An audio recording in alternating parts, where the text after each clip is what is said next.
Hello everyone, this is me Anjali Goyal. स्वागत है आपका अगली वीडियो में। आज की वीडियो में हम बात करने वाले हैं उन 10 से 15 क्वेश्चन के बारे में जो हर एग्ज़ाम में थोड़े से डिफ़िकल्ट होते हैं एंड जिनका आंसर हमें नहीं आता है। तो उन क्वेश्चंस को किस तरीके से करेक्ट किया जाए, उन क्वेश्चंस के आंसर को किस तरीके से गेस किया जाए एंड वो स्टूडेंट जिनके 60 से 70 क्वेश्चन सही हैं, जिन्हें 10 से 15 क्वेश्चन सही करने हैं एग्ज़ाम को क्वालिफाई करने के लिए, तो वो किस तरीके से सही आंसर को गैस कर सकते हैं, या हम बोलें तो तुक्का किस तरीके से लगा सकते हैं, एक स्मार्ट गेस किस तरीके से कर सकते हैं। वो सारी चीज़ें हम इस वीडियो में डिस्कस करने वाले हैं। So without wasting any time let just start the video. Firstly तो आपको ये बात का ध्यान रखना है कि कभी भी इस तरीके से आंसर गैस नहीं करने हैं कि हमने बाकी सारी OMR भर दी, हमें ए ऑप्शन कम लग रहा है तो हम सारे जो बचे हुए क्वेश्चंस हैं उनमें ए ऑप्शन को भर देंगे तो हमारे 10 से 15 क्वेश्चन ठीक हो जाएंगे। इस तरीके से कभी भी स्मार्ट गेस नहीं किया जाता है।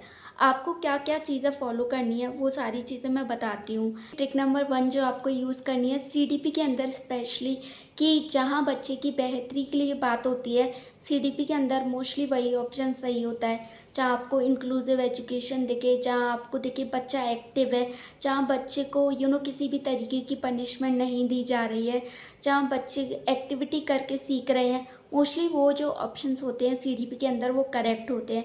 तो आप इस तरीके के ऑप्शंस की तरफ जा सकते हो।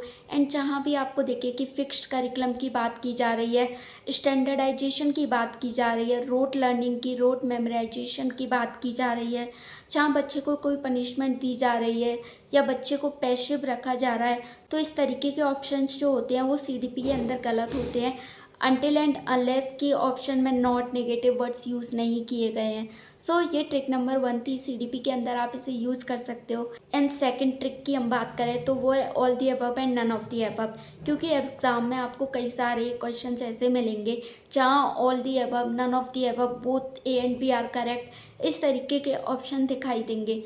तो मोस्टली यही अंदाज़ा लगाया जाता है कि इस तरीके के ऑप्शंस जो होते हैं वो करेक्ट होते हैं। ऐसा नहीं है कि इस तरीके के ऑप्शंस 100% करेक्ट होंगे, लेकिन मोस्टली करेक्ट होते हैं जिन भी ऑप्शंस में आपको ऑल दी अबव या नन ऑफ दी अबव दिखे। जहाँ आपको कुछ समझ में ना आए तो ये आप टिक कर सकते हो, क्योंकि 70 to 80% चांसेस है कि ये करेक्ट होगा। And third is elimination method. जैसा मैंने बोला कि आप नेगेटिव एंड पॉजिटिव वर्ड्स का यूज़ कर सकते हो, तो वो नेगेटिव एंड पॉजिटिव वर्ड्स का यूज़ करके आप ऑप्शन को एलिमिनेट कर सकते हो। एंड अगर आप किसी 4 ऑप्शन में से 2 ऑप्शन को एलिमिनेट कर देते हो इस तरीके से, तो आपके पास 2 ऑप्शन बचेंगे एंड आपको उन 2 ऑप्शन में गेस करना है। तो जो सही ऑप्शन करेक्ट होने की प्रोबेबिलिटी है वो 50-50 हो जाती है। तो आप एलिमिनेशन मेथड का भी यूज़ कर सकते हो। बहुत इफेक्टिव मेथड है एंड बहुत अच्छा मेथड होता है एलिमिनेशन मेथड किसी भी क्वेश्चन के राइट आंसर तक पहुंचने का। एंड ट्रिक नंबर 4 की अगर हम बात करें तो वो ये है कि अगर आपको कोई 2 ऑप्शन सेम दिखते हैं, लाइक एक में नॉट है और एक में नॉट नहीं है, या एक में कोई एक्स्ट्रा वर्ड दिया है दूसरे में नहीं दिया है, बाकी पूरा ऑप्शन सेम है, तो 90% चांसेस है कि उन्हीं दोनों ऑप्शन में से कोई एक ऑप्शन करेक्ट होगा। सो आप इस तरीके से भी अपने ऑप्शंस को एलिमिनेट करके गैस कर सकते हो। एंड अगर आपका क्वेश्चन पॉजिटिव है तो उसका जो ऑप्शन होगा या राइट आंसर होगा वो भी मोस्टली पॉजिटिव ही होगा। एंड अगर क्वेश्चन नेगेटिव है तो आंसर भी नेगेटिव ही होगा।